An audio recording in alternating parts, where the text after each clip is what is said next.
Assalamualaikum warahmatullahi wabarakatuh. Selamat pagi teman-teman. Pada kesempatan ini kita akan bercerita dan saya akan membantu menjelaskan kepada teman-teman semua apa yang dimaksud dengan berpikir kreatif. Saya pikir teman-teman sudah sering mendengarkan berpikir kreatif setiap hari. Setiap saat kita dengar orang berpikir kreatif, itu membuat orang itu bisa lebih maju. Nah, dalam kesempatan ini saya akan berbagi kepada teman-teman semua bagaimana caranya kita bisa bertumbuh 3 kali lipat dengan berpikir kreatif.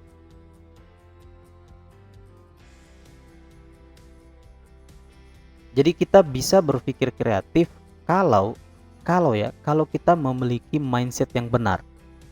Jadi berpikir kreatif ini adalah salah satu kelebihan manusia di zaman hari ini, di zaman sekarang ini, pada saat serba canggih hari ini, di mana ada kecerdasan buatan, AI, kecerdasan robot. Manusia tidak sama dengan robot, teman-teman. Manusia itu beda. Manusia punya pemikiran kreativitas tidak sama seperti robot. Robot itu monoton. Jadi yang memiliki daya pikir kreativitas ini, kecerdasan emosional itu hanya manusia. Teman-teman, apa itu berpikir kreatif? Berpikir kreatif adalah cara berpikir di luar batasan masalah yang ada, ataupun cara berpikir dengan menggunakan perspektif baru, berpikir di luar kotak, cara berpikir baru di luar cara berpikir yang sebelumnya, berpikir berbeda daripada orang-orang pada umumnya berpikir. Jadi berpikir kreatif itu kita berbeda dari orang lain, tidak sama dengan orang-orang yang pada umumnya berpikir. Jadi kita selalu memiliki solusi sendiri, kita selalu memiliki cara berpikir, cara pandang yang berbeda dibanding orang lain. Gitu. Nah, ada sebuah contoh, teman-teman.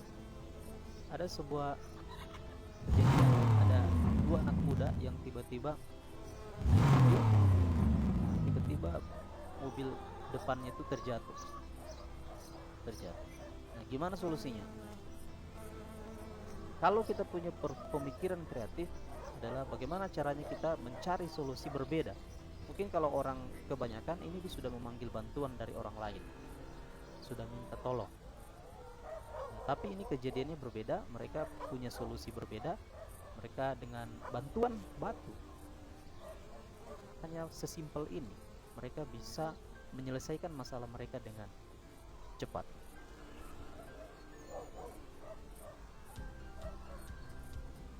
Kita lihat bagaimana cara mereka untuk keluar dari masalah yang mereka alami.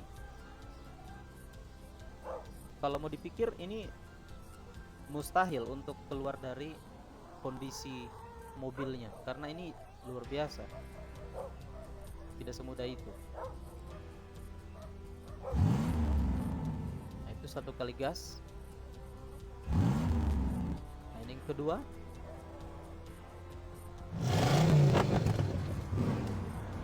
Ya, sukses. Nah, itu salah satu contoh bagaimana kita memanfaatkan berpikir kreatif kita.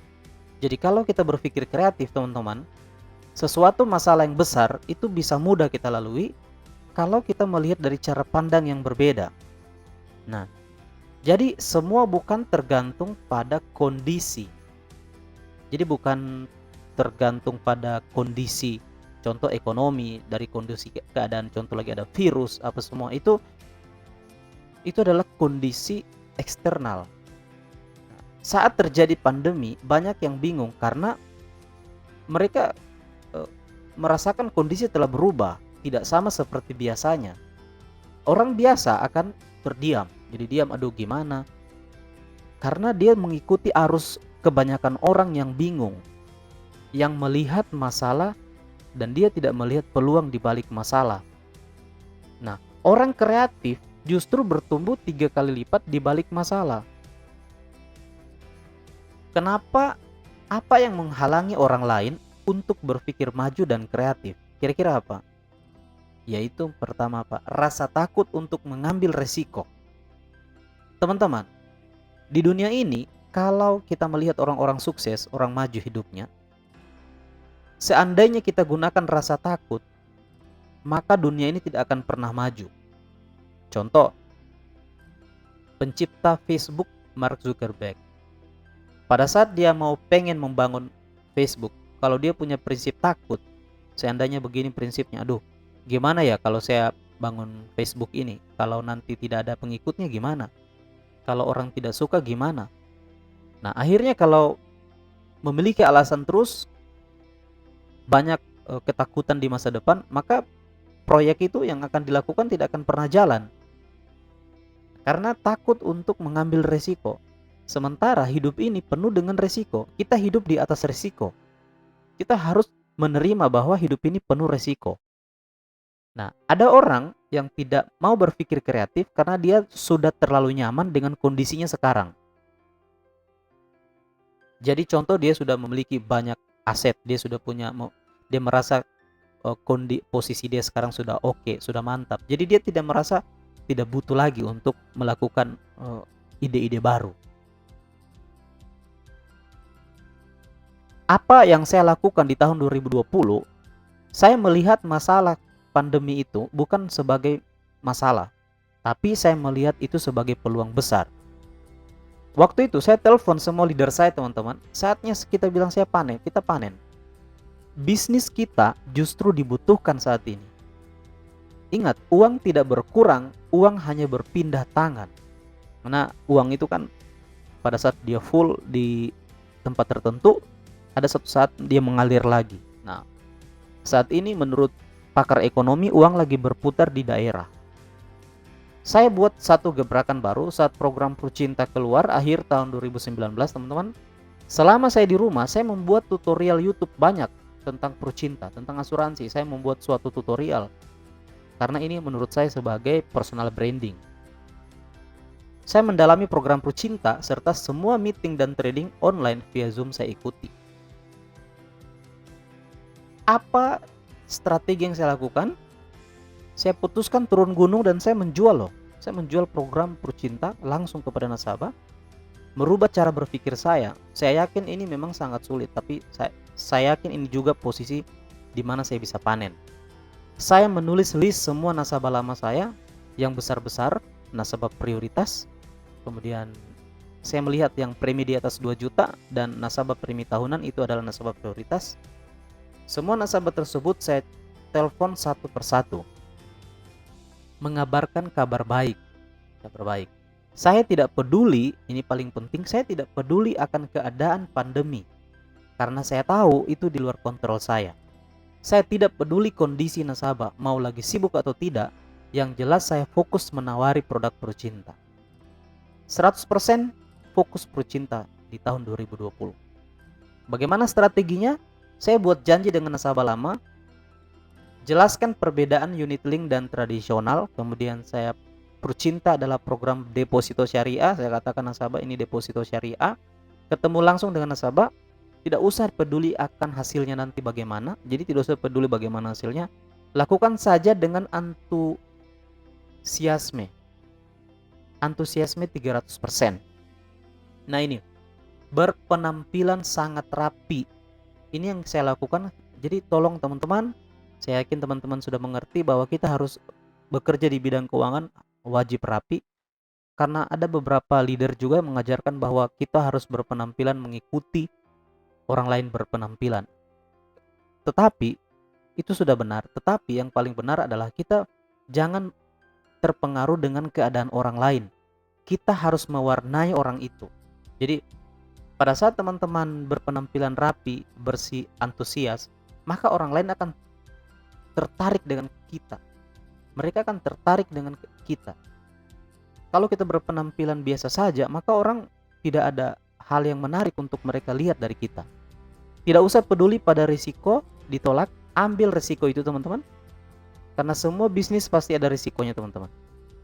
Sebelum itu terjadi, lakukan strategi kreatif untuk menawarkan Prucinta. Ada caranya. Gini, tawarkan nasabah premi tahunan saja. Jadi waktu itu saya hanya menawari tahunan. Kemudian saya buat 3 pilihan ilustrasi kepada calon nasabah saya, 3 miliar, 2 miliar, dan 1 miliar. Ini paling penting, target marketnya harus nasabah-nasabah prioritas, nasabah-nasabah yang punya kemampuan dananya besar. Katakan, selamat Bapak Ibu dapat penawaran asuransi syariah gratis selama 10 tahun sebesar 1 miliar. Katakan ini hanya buat 100 nasabah saja yang dapat penawaran spesial. Kalau umpama Bapak Ibu tidak ambil, itu tidak apa-apa. Kami akan berikan kepada nasabah lainnya. Karena masih ada banyak nasabah yang mau. Ini apresiasi dari perusahaan karena Bapak Ibu selama ini tidak pernah klaim. Karena untuk memiliki program Prucinta ini bukan hanya punya uang saja, tapi ada 5 syarat lainnya yang wajib harus dipenuhi. Nah, tunggu nasabah bertanya apa syaratnya. Apa syaratnya? Nah, syaratnya Pak, tidak merokok melebihi 3 bungkus sehari, sehat jasmani dan rohani, berat badan dan tinggi badan ideal, punya rekening aktif di bank, tidak BI checking, dan belum ada riwayat sakit kritis sebelumnya. Kenapa harus membeli Prucinta sekarang? Nah, teman-teman, ini strategi paling utama. Teman-teman perlihatkan tabel brosur Prucinta 1 miliar, terus katakan kepada nasabah, jika membeli usia sekarang Pak, Bapak lebih murah preminya. Karena ini bukan bank. Semakin usianya Bapak bertambah, umur Bapak, preminya akan naik Pak. Kemudian kalau Bapak beli hari ini, Bapak dapat diskon 50%, nabung 10 kali saja dapat jaminan 20 tahun. Nomor 4, dapat potongan premi 10 bulan. Karena tiap tahun ada potongan premi. Dapat premi flat, tidak ada repricing, tidak ada perubahan harga. Jadi preminya itu tetap. Jadi umpama dia masuk umur tahun 30, sampai tahun ke-40 preminya sama. Free biaya administrasi, biaya asuransi enggak gratis. Uang kembali 100%. Nah, ini dapat cashback 10% setelah jatuh tempo cair 110%. Asuransi dijamin tanpa masa tunggu. Artinya kalau aktif hari ini, besoknya nasabah meninggal, itu sudah dijamin. Kemudian dijamin 3 kali lipat di bawah usia 70 tahun, cair 3 miliar. Meninggal karena kecelakaan. Bonus 400% jika tutup usia di bulan suci Ramadan, cair 4 miliar. Uang pertanggungan jiwa cair tambah nilai tunai yang ada dalam polis. Nah, ini UP jiwa tidak kena pajak. Penerima manfaat bisa dipilih sesuka hati. UP jiwa 1 miliar tidak melalui pengadilan. Non-medical check up buat nasabah terpilih. Dapat bagi hasil 80% dari surplus dana tabarruk. Promo ini, ini paling utama. Promo ini Pak hanya berlaku hari ini saja Pak. Karena ada banyak nasabah yang saya harus temui. Kalau saya punya waktu sebulan Pak, mau menemui 1000 nasabah Pak, berarti saya harus temui satu hari berapa? Saya harus temui satu hari 30 orang. Jadi hanya hari ini kita ketemu, kesempatan Bapak mengambil promo ini. Buat batasan promo, kalau tidak buat nasabah akan menunda teman-teman. Kenapa saya harus percaya Prudential Syariah?